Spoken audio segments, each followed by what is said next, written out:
how can I trigger my camera to take a picture?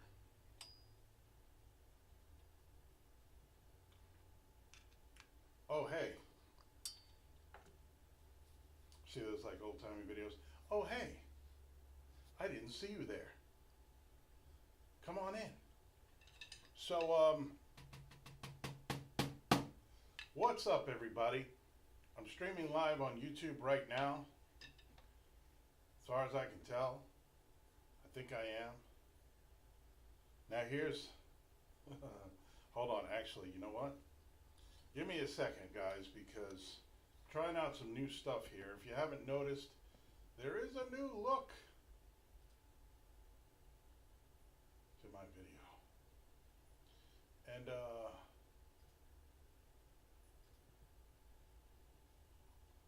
And yeah, I mean, I think what I'm trying to do is I'm trying to get better each and every time. All right, I wouldn't say each and every time because you guys have seen a bunch of my videos that kind of just look the same every time.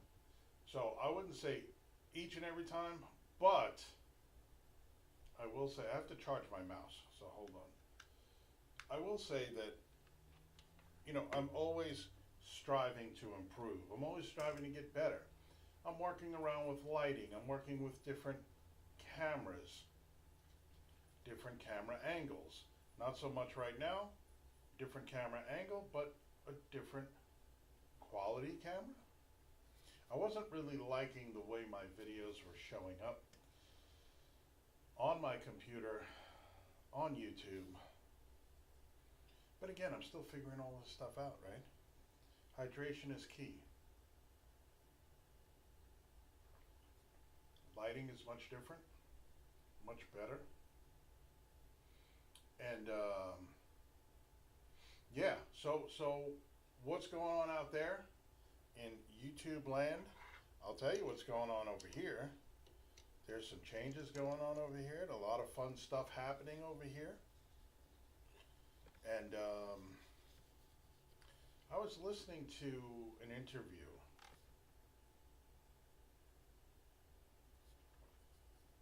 And it kind of surprised me. And I've come across this from time to time. As you know, I'm a teacher. I've been a teacher for over 10 years.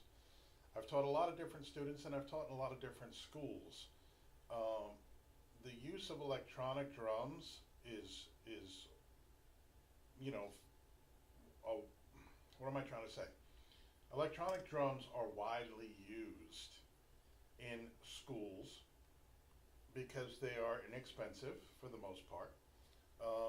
They're pretty much maintenance free, not like a regular drum set. Now, the heads, if you get a mesh head drum set, like this is the top of the line Roland, but a lot of the less expensive Roland drum kits will have the mesh heads.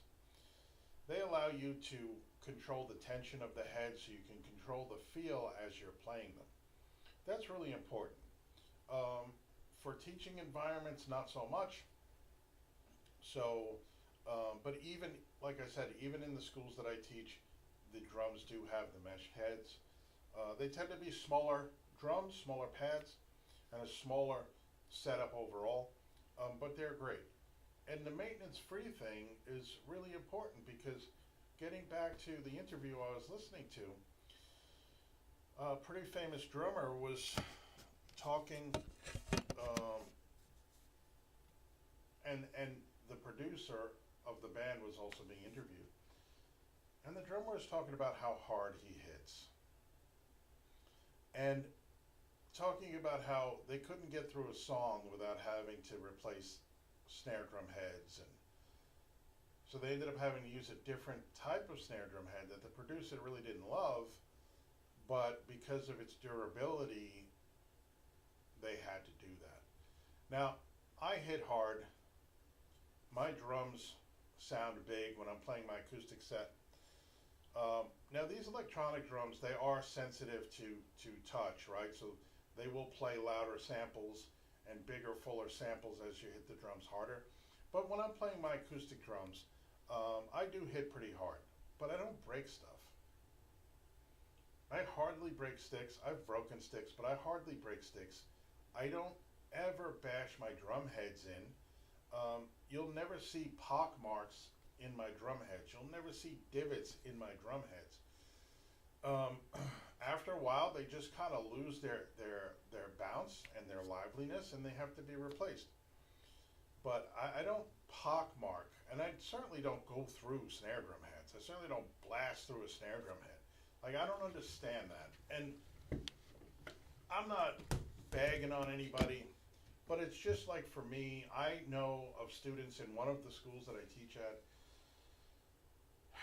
one in particular that is just constantly breaking drum equipment because they allow him to practice when he doesn't have a lesson, and he'll use one of the rooms and he'll play drums, and he'll often like break a cymbal, blast through a snare drum head, and like I don't understand that, right? So if anybody is out there that you consider yourself a hard hitter, like do you get that whole thing of like blasting through a snare drum head, having to replace your heads, once a week or whatever the craziness is, breaking cymbals. Now I have a number of broken cymbals, but they're not broken in pieces. There are cracks that develop, and they get a little bit bigger. Like on the edges, you might develop a crack after playing on it for a while. I have an odd instance where right around, following the seam in the bow of the cymbal, there's a crack developing, right? So it's just a matter of use and over time, and it's time for me to upgrade my cymbals, certainly. Lately, what's been going on with me is that I don't play on my own drums very much. Even when I go on tour, there are kits there for me. I give them my specifications, what I need, what I like, and there are drums there for me. So I don't really travel with my kit very much. I used to when I used to hit the road with a couple of bands that I was in for a while. Yeah, I would load up my drum kit and go. I have a beautiful GMS custom, black custom maple kit that I love to play. I have them here and they're stored. And I used to use them as a practice kit. I use them for recording. But anyway, in my rehearsal room now in one of my current projects, I have my old Tama Imperial Star from the 80s set up, and they still sound great. But again, I'm never going through drum heads and breaking crash cymbals and breaking sticks, but I do hit hard. And I remember playing a gig one time where somebody, speaking of GMS, it might have been a GMS snare drum, somebody had let another band's drummer borrow their snare drum. And I just remember watching that guy come off the stage holding the snare drum, handing it back to the guy he borrowed it from, excuse me, and the head was completely destroyed. He was like, hey, here, thanks. And I've gotten cymbals back with cracks in them and stuff like that from one use from somebody borrowing them. That's why I don't really like to lend my equipment. But anyway, so I just wanted to mention that. Think about your technique. Think about how hard you actually really need to hit the drums. A drum is an instrument like anything else, and it will respond to how it's played. If you play a drum very lightly, it will respond accordingly. If you play a drum more aggressively, harder, you're going to get a different sound out of it. Also, the kind of drumsticks you use. If you use big, heavy drumsticks, your drums are going to sound different than if you use, let's say, a 7A, which is a smaller, thinner stick. If you use a heavier drumstick and you play lighter on that drum, it's going to sound different than if you played a lighter drumstick and hit heavier. So there's all different ways to approach it. And it's just a trial and error thing. It's just a preference thing. When you are playing music, it's what you, I don't know, I'm getting a phone call. It's what you decide is best for you when you're playing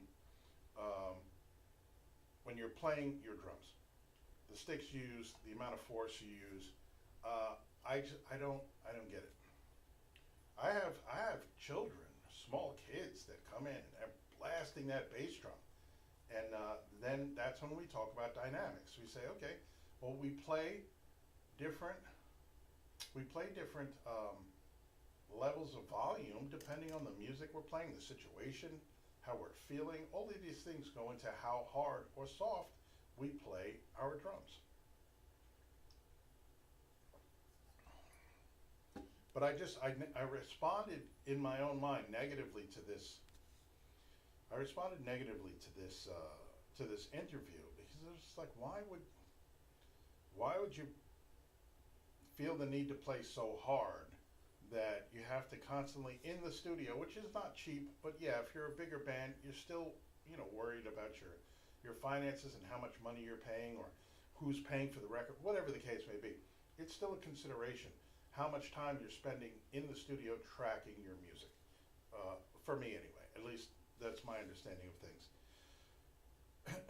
Why would you put your producer in a situation, or why would you decide to hit your drums so damn hard that it's like messing up the recording process? I don't know. Anyway, that's out of my head, right? So we were talking yesterday about rudiments and things like that. We talked about the flam, we talked about the drag rudiment, we talked about the Rademachew, we talked about the single stroke 4, and hopefully anybody who watched my live yesterday went over to the PAS Percussive Arts Society website and downloaded the 40 rudiments. Usually comes in 2 sheets. If you're going to print it out, maybe you print it out double-sided. Actually, no, do it, because if you want to work on all the rudiments, you could spread them out. So the 40 standard drum rudiments, or 40 drum rudiments from Percussive Arts Society, which was amended from the 26 rudiments from the North American Rudimental Drummers, NARD, N-A-R-D. There were 26 rudiments that were decided upon in the 30s. And these rudiments were thought of as exercises that would help us become better drummers. So from the 30s, we get to the 80s, and the Percussive Arts Society takes those 26 standard rudiments and adds 14 to them and comes up with their own list of 40 rudiments, which is what I use. You can check out the 26 standard rudiments by NARD, and then also the 26 compound rudiments, which are another set of rudiments that were added to the original 26 to make up, 52 rudiments. So you can check that out. The reason why I like the Percussive Arts Society rudiments, and I would encourage you to search out all the rudiments that have been standardized by NARD and by PAS. The reason why I like the PAS rudiments is because they're written and presented with musical notation, so that you can understand the rhythm of all the rudiments that you're being shown. So not only do you have the sticking, which means the lefts and the rights, laid out, but you also have the notations. You know the exact rhythm these exercises are supposed to be played. For those of you who aren't sure, rudiments are exercises that we do with our hands, varying different rhythms and sticking lefts and rights, and just varying different exercises that we play to help to make us faster, have better control, and be more creative, right? Have more tools in the toolbox, have more ideas to choose from, because we are becoming familiar with all of these different rhythms. The rhythms that make up the rudiments are made up basically of single strokes and double strokes in different configurations, in different orders, in different rhythms, with the addition of some ghost notes. In the idea of the flam, we have a tap or a ghost note, followed by a main note. And a drag is the same way. It's 2 taps, ba ba ba, followed by the main note. So we have combinations of single strokes, double strokes, and ghost notes, diddles, which would be doubles, single taps, things like that would make up these rudiments. So my recommendation is, if you're starting out, get really good at your single strokes, get really good at your double strokes, and then move on from there, because everything else that you're going to be doing in the rudiments is made up of singles and doubles. If you get really good at your singles, you get really good at your doubles, it will help you to get really good at your other rudiments. It just makes sense. So rudiments are the building blocks, right? The more rhythms we know, um, the more things we know how to play, the more exercises we can do, the more creative we can be on the drums. So in the case of rudiments, a lot of people play their rudiments on a practice pad with drumsticks, and that's great. That's great to help us to get familiar with the rhythm, the sticking, and the timing of it, and all of that stuff. At some point, once you get these rudiments down, um, it's then I suggest you take them and you put them on the drum set. You move them around the drum set. You start to use the different patterns and rudiments around the drum set. We have many different colors. We have many different sounds and tones on a full drum set, including cymbals, bass drums, hi-hat, all your toms, your snare drum, rims, whatever. And so when we start to expand and take these exercises and rhythms that we learn and we start to experiment what we can do around the entire drum set, it becomes really fun, and that's where we really become creative. So just real quick, I'll just kind of go over some ideas for a paradiddle. Paradiddle being right, left, right, right, left, right, left, left. I'll play a couple for you here. Let me just turn my mic off.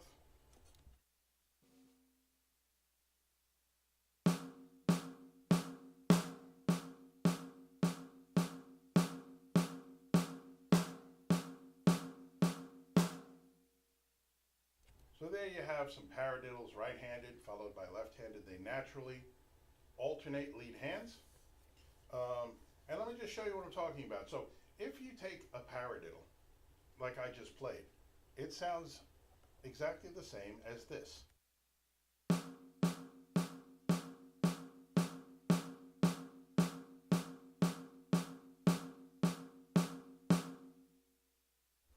Which is a single stroke roll. Whether you're playing 16th notes or 8th notes or whatever, I played them the same speed. They sound exactly the same. So that's why playing a paradiddle on a pad is fine to get the physical reps in so that you can get comfortable playing it. But really, the paradiddles are made to be played on different surfaces. Even if you take one hand and play it on a pillow and your other hand on the practice pad, you'll start to see or hear the different rhythms that each hand is playing by playing this particular pattern. And then we could start to move them around different surfaces with different hands. It's a really fun exercise to do in creativity when you start to really feel comfortable with those paradiddles.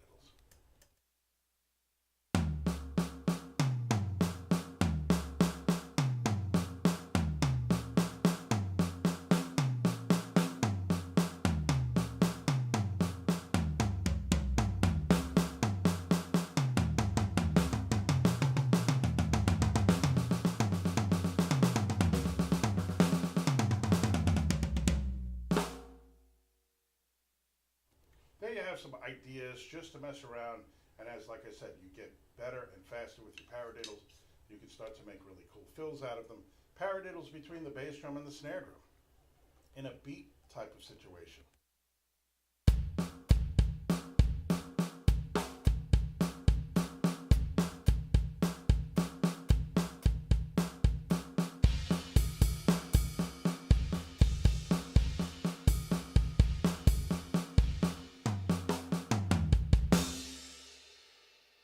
I have no idea what that last thing was, but whatever. You get the idea.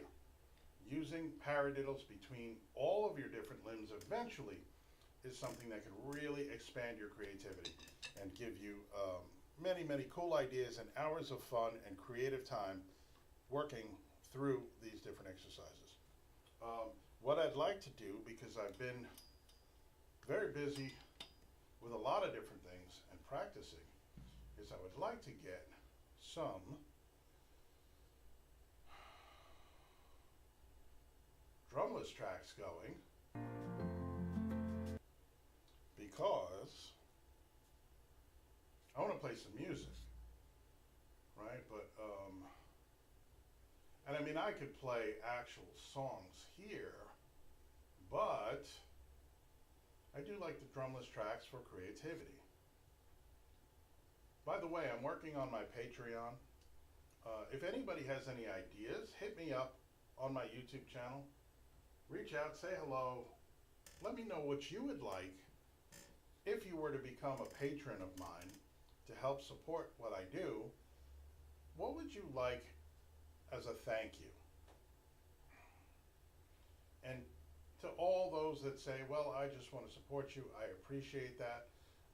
But I also want to show my appreciation. So let me know. I'm thinking about drum covers, and access to exclusive songs that you guys might like. Small clips, maybe clips of if you have questions, clips that I can send to you or put up on the Patreon that will answer those questions. Mini lessons, things like that. I have one tier on there now, and that's fine. I just appreciate anybody's support. I am a teacher, I am a creator. I began teaching over 10 years ago, and what I'm trying to do is I'm trying to reach more people, and I'm trying to share my experience and my knowledge with anybody who cares to listen, anybody who wants to learn, anybody who wants to get better. Teaching has become my passion. Music has always been my passion. Drumming has always been my passion. Teaching has become my passion over the last 10 years. I can't tell you the rewards I get. So if you want to go over to my Patreon, check it out. I have some videos up there. I'm going to have more. And I'm going to talk about all kinds of things drumming, and maybe not even drumming. I have a lot of interests, so does everybody else. But if you like what I'm doing here, and you want to help out, it's very inexpensive per month, and you would be helping me reach some goals that I've set for myself. To bring better content and to be able to continue to make content. So, anyway, let's play a little bit of ambient rock, an indie drumless track. If anybody has, excuse me, if anybody has any requests or anything that maybe they would like to hear, I think I'm also going to do song breakdowns where I will play a song that you request and then talk about what goes into playing it, talk about the beats, talk about the fills, everything involved in playing that particular song. But anyway, let's get to this. Let me know what you think of the lighting, what you think of the new camera, and whatnot. Let me turn my mic off. Let's see what we...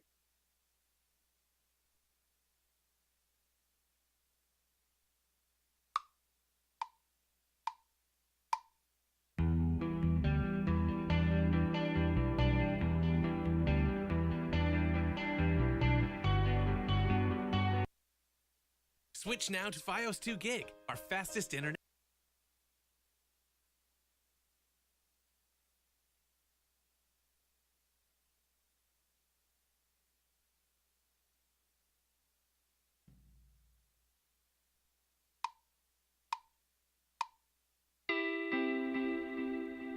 Some of these tracks have click track count-in. Some of them have beat counters in the video section, in the video portion.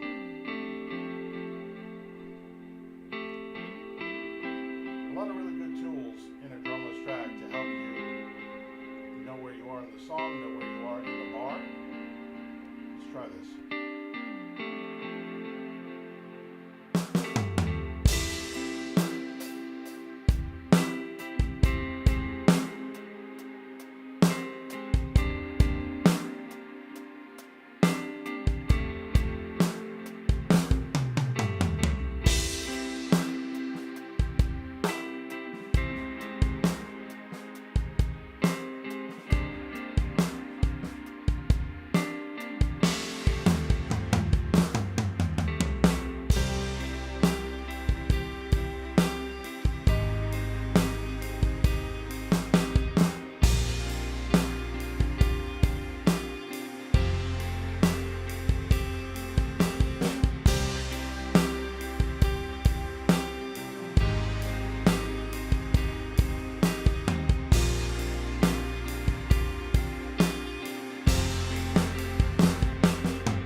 Wow, so that song has a super long outro, which is what I was just playing. I got a little off, right? I fell behind. The music swelled, and I kind of lost the beat for a second, and I think I fell behind. All of this stuff is really great for that, for working on that, for recognizing that. Oh wow, what happened? What wasn't I doing? I wasn't looking at the beat counter because I have a visual representation of the tempo right in front of me on the screen. So once I locked into that and began paying attention to that, I was able to follow it much more easily. I have a metronome on my phone called Click Metronome, and that has a visual count on it. So I could sit my phone on my music stand and I could play along to a click without being able to hear it, but just watching the numbers go by. That's also a great tool to use, to get used to a visual click as well, because sometimes you might be in that situation. I've also seen things where you wear something around your wrist and it buzzes to the tempo. So now this is a new way, instead of hearing a click or seeing the count roll through, excuse me, you can feel something that has a steady pulse on your wrist, your arm, wherever you put it, and you can follow that as your time. So really good, really fun. You know, that was a decent track. You know, you're gonna find a lot of drumless tracks that are pretty generic, but that's fine because for me, because I'm learning so many songs, and you know, sometimes there's pressure. Oh, I got to learn these songs by such and such a date, or I have to have this down. We're going into the studio, whatever it is. It's really nice to have something with kind of no stakes, and a song that's not a popular song, a song that has no drums. No drums have ever been written to this music, so you have a clear mind from which to work. And for instance, if you were to take a drumless track of a song that you are already familiar with, then you already have an idea of what the drums are supposed to sound like, right? Are supposed to sound like, based on somebody else's creativity, based on somebody else's input. So that's why I like the drumless tracks that are just like generic genre types of tracks, because I don't have any preconceived ideas. I don't have any preconceived notions. I can just go in there and create a drum track, create a drum part from scratch, from nothing, and fills and things like that from nothing. And the great thing also about the drumless tracks is that when you have good ones where you have all the visual information you need, it tells you when you're moving from one part of the song to the other. It gives you a beat count and how many, what beat you're in the measure. And then it gives you a measure count, how many measures till the next part, right? So how many measures do we have to play until the change happens? All of that's great information. That to me is like when I am learning a pre-existing song, I can, what I like to do is I like to make a song map. So I'll listen to the song over and over again and I'll make notes. The intro goes this many times, the verse goes this many times, the chorus goes this many times. There's a bridge, then there's another verse chorus, then there's a solo, then there's an outro, whatever it is. I listen to the song over and over again and I write out the basic structure. You see a lot of these videos now popping up where famous drummers do this and they share how they, how they learn a song for the first time that they've never heard before. It's the same kind of thing where you're writing out the structure of the song so that as you're practicing or writing a song, you have a visual roadmap to follow. And you know how many bars or how many times around this certain riff is going to play before you change to a different part. That's a great tool. And even, what we do when we're writing music in my original project, so we have a big whiteboard, and as we're planning out the structure of the song, we're arranging the song, we're writing it on the whiteboard so that everybody can see when we start to really kind of shape the song, everybody can see how many times we're doing this, doing that, doing this, doing that. And then we go through and we make changes. No, that part's too long, let's cut it down. That part's too short, let's add to it. Let's not repeat this part so many times. Let's take one out. Whatever it is, it's up on the board. You're looking at it. Everybody can see it. Everybody can follow it. So a lot of good things about the drumless tracks that I like. Let me see. What else did I want to talk about today? I don't know. Anything you guys want to talk about? I don't see anybody in the chat, but hopefully either you'll pop on later to watch this, or you'll jump on the live as it's going on. But just real quick, I am working on a drum course, an online video drum course, and it's in production right now. Producing something like this takes time, takes finances and resources. I've started a Patreon. I have a very reasonable single tier Patreon going right now, Mark Z Drums on Patreon. Go check it out. I'll be uploading videos and stuff like that exclusively for my Patreon. And then there are some rewards for anybody that wants to support. And as we move further in the process, there will be more tiers added, I think, and more rewards offered. As always, I appreciate anybody's support, whether it's just a follow or a like or a comment or a share. Anything like that is super appreciated. And I want to, again, thank you for checking out my videos. If you are on my live stream right now on YouTube, go ahead to my channel and check out all the instructional videos that I have, all of the drum covers that I've been doing, and also some live performances that I've played and things like that. So again, thank you, and that's it for today. Louis is getting restless. He wants to hang out. So catch you next